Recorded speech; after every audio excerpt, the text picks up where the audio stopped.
Book my ഷോയിലും കാര്യങ്ങൾ പൊയ്ക്കൊണ്ടിരിക്കുന്നത് താഴാതെ ആണ് പുഷ്പ 2. ബുക്കിംഗ്സിൽ എടുത്തു നോക്കിക്കഴിഞ്ഞാൽ പുഷ്പ 2 ചരിത്രമാണ് സൃഷ്ടിച്ചുകൊണ്ടിരിക്കുന്നത് എന്ന് നിസ്സംശയം പറയേണ്ടി വരും. ഇന്നത്തെ ഏറ്റവും പ്രധാനപ്പെട്ട കണക്കുകൾ അങ്ങനെയാണ്. ഇന്ന് ഡിസംബർ 3, 2 ദിവസം മാത്രമാണ് പുഷ്പ 2നായി റിലീസിനുള്ളത്. അതായത് ഏകദേശം 40 മണിക്കൂറിന് താഴെ ഉള്ളൂ. കാരണം ആദ്യ ഷോ 4 മണിക്ക് തുടങ്ങും. അപ്പോൾ ഏകദേശം 40 മണിക്കൂറിന് താഴെ മാത്രമേ ഇനി പുഷ്പ 2 തിയേറ്ററുകളിൽ വരാനുള്ളൂ. പക്ഷേ ഇപ്പോഴത്തെ ഏറ്റവും പ്രധാനപ്പെട്ട കണക്കുകൾ സൂചിപ്പിക്കുന്നത് 1 മില്യൺ ടിക്കറ്റുകൾ ബുക്ക് മൈ ഷോ വഴി പുഷ്പ 2 വിറ്റ് കഴിഞ്ഞിരിക്കുന്നു എന്നുള്ളതാണ്. ഇനിയും 40 മണിക്കൂറുണ്ട് എന്നുള്ളത് ഞാൻ പറയാൻ കാരണം അതുകൊണ്ടാണ്. കാരണം വരാൻ പോകുന്ന മണിക്കൂറുകളിലും ഇതേ ട്രെൻഡ് ആവർത്തിക്കുകയാണെങ്കിൽ പല റെക്കോർഡുകളും പുഷ്പ 2 പൊട്ടിക്കും എന്നുള്ള കാര്യത്തിൽ നിസ്സംശയം പറയാൻ സാധിക്കും. 10 ലക്ഷം ടിക്കറ്റുകളാണ് ബുക്ക് മൈ ഷോ വഴി പുഷ്പ 2 വിറ്റിരിക്കുന്നത് എന്നുള്ളതാണ് ഇതിൽ ഏറ്റവും പ്രധാനപ്പെട്ട കണക്കുകൾ സൂചിപ്പിക്കുന്നത്. അപ്പോൾ അങ്ങനെ വരികയാണെങ്കിൽ ബോക്സ് ഓഫീസിൽ ഒരു പുതുചരിത്രമാണ് അല്ലു അർജുൻ ചിത്രമായ പുഷ്പ 2 ദ റൂൾ തീർക്കാൻ പോകുന്നത് എന്ന് നിസ്സംശയം പറയാൻ സാധിക്കും. ഇപ്പോൾ ഈ 10 ലക്ഷം ടിക്കറ്റുകൾ വിറ്റ് കഴിഞ്ഞു എന്ന് പറയുമ്പോൾ അതിൽ ഏറ്റവും പ്രധാനപ്പെട്ട കണക്കുകൾ സൂചിപ്പിക്കേണ്ടത് കൽക്കി 2898 AD, ബാഹുബലി 2 മാത്രമല്ല KGF 2 ഈ 3 ചിത്രങ്ങളുടെയും കളക്ഷൻ റെക്കോർഡുകളാണ് പുഷ്പ ഇന്നത്തെ ദിവസത്തോടു കൂടി തന്നെ ബ്രേക്ക് ചെയ്തിരിക്കുന്നത് എന്നുള്ളതാണ് ഇതിൽ ഏറ്റവും പ്രധാനപ്പെട്ട കണക്കുകൾ സൂചിപ്പിക്കേണ്ടത്. 50 കോടിയോളം രൂപയാണ് ബുക്ക് മൈ ഷോ വഴി, അല്ലാതെ ടിക്കറ്റ് ബുക്കിങ്ങുകൾ വഴി മാത്രമായിട്ട് ഇതുവരെ പുഷ്പ 2 നേടിയിരിക്കുന്നത്. അതിൽ 35 കോടിയോളം രൂപ തെലുഗു, ഹിന്ദി, മലയാളം മാർക്കറ്റുകളിൽ നിന്നാണ് വിറ്റുപോയിരിക്കുന്നത്. അതിൽ കണക്കുകൾ എടുത്തു നോക്കുകയാണെങ്കിൽ തെലുഗുവിൽ 17.16 കോടി രൂപയാണ് നിലവിലുള്ളത്.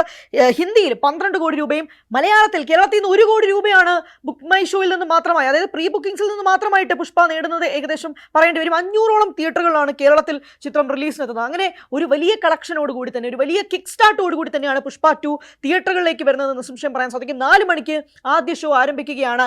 എങ്ങനെയായിരിക്കും ഇതിന്റെ പ്രതികരണം എന്നത് സംബന്ധിച്ച് വലിയ ചർച്ചകൾ നടക്കുകയാണ്. കാരണം നമ്മൾ ഒന്ന് ചരിത്രം പരിശോധിച്ചാൽ പുഷ്പ റിലീസ് ആവുന്ന സമയത്ത് പുഷ്പയ്ക്ക് റിലീസ് ടൈമിൽ ഉണ്ടായിരുന്ന ഒരു വലിയ ഓളം ഉണ്ടായിരുന്നു എന്ന് ചോദിച്ചാൽ ഇല്ല എന്ന് തന്നെ പറയേണ്ടി വരും. കാരണം സിനിമ വന്നതിന് ശേഷം, റിലീസ് ആയതിനു ശേഷം, അതിന് മുന്നേ പാട്ടുകളൊക്കെ തന്നെ വലിയ ഹിറ്റ്. ടിക്കറ്റ് നല്ലോണം വിറ്റ് പോകുന്നുണ്ട്. ബിഗ് ബഡ്ജറ്റ് മൂവീസ് ഒക്കെ ഇറങ്ങും നല്ല ഹൈപ്പ് കൊടുക്കും. കാരണം വെച്ച് കഴിഞ്ഞാൽ ഹൈപ്പ് മാക്സിമം ആൾക്കാർ കയറാണല്ലോ, ടിക്കറ്റ് ബുക്ക് ചെയ്ത് പോകണം. പിന്നെ ഇവരുടെ PR പർച്ചേസും കാണും. അതിൻ്റെ ഭാഗമാണ് മാർക്കറ്റിങ്ങിൻ്റെ ഭാഗമാണല്ലോ PR പർച്ചേസ്. ഫാൻസ് അസോസിയേഷൻ്റെ പർച്ചേസ്, PR പർച്ചേസ് കയറിപ്പോകും. ബിസിനസ് അല്ലേ, ബിസിനസ് ആകണമെന്നുണ്ടെങ്കിൽ അപ്പം എനിക്ക് തോന്നുന്നത് എങ്ങനെയാണെങ്കിലും ആവറേജ് ആണെങ്കിൽ പോലും പടം കളക്ട് ചെയ്യും. അവർ അതുപോലെ PR വർക്ക് അതുപോലെ ചെയ്തിട്ടുണ്ട്. അത്യാവശ്യം ജനങ്ങൾ ഇഷ്ടപ്പെടുന്നൊരു മൂവിയാണ്. എല്ലാവർക്കും അറിയാം അല്ലു അർജുൻ എന്ന് പറയുമ്പം മലയാളികൾക്ക് അത്യാവശ്യം താല്പര്യമുള്ളൊരു നടനാണ്. അത് നമ്മൾ ജിസ്റ്റോയുടെ സൗണ്ടിൽ കേൾക്കണം, അല്ലെന്നുണ്ടെങ്കിൽ ആ താല്പര്യം ചിലപ്പം ഉണ്ടാകുന്നില്ല. ആ സൗണ്ട് മലയാളികൾക്ക് എപ്പോഴും മറക്കാൻ പറ്റാത്തൊരു സൗണ്ടാണല്ലോ. ആ സൗണ്ടിൽ, ആ ബോഡിയിലും കാണുന്നതാണ് മലയാളികൾക്ക് ഇഷ്ടപ്പെടുന്നത്. ഹൈപ്പ് കണ്ടമാനം അവർ കൊടുക്കുന്നുണ്ട്. ഹൈപ്പ് കണ്ടമാനം കൊടുത്ത ആൾക്കാരുടെ പ്രതീക്ഷ വന്നിപ്പം സൂര്യയുടെ കങ്കുവ, അശ്വിൻ ഗോക്ക് പറഞ്ഞത് എന്തുവായി പോയാലും ആകാരിക്കട്ടെ. ഒരുപാട് പൈസ മുടക്കുന്നുണ്ട്. 100 കോടിക്ക് മുകളിൽ എല്ലാ ആളും പോയിട്ടുണ്ട് സംഗതി. ഫസ്റ്റ് കഴിഞ്ഞ് സെക്കൻഡ് വരുമ്പം മനുഷ്യൻ ഫസ്റ്റിൻ്റെ മുകളിലോട്ട് പ്രതീക്ഷിക്കും.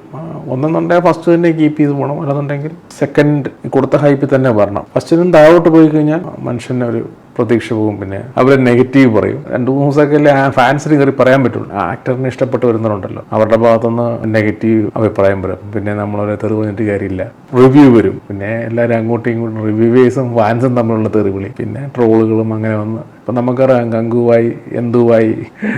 എന്നാണ് പുഷ്പ 2 നല്ലൊരു പടമായിട്ട് നല്ലൊരു സക്സസ്സിലോട്ട് വരും. എനിക്കും ഒരുപാട് പ്രതീക്ഷയുള്ളൊരു മൂവിയാണ്. അപ്പോൾ വീഡിയോ ഇഷ്ടപ്പെട്ടെങ്കിൽ ലൈക്ക് ചെയ്യുക, ഷെയർ ചെയ്യുക, സബ്സ്ക്രൈബ് ചെയ്യുക. Okay, by,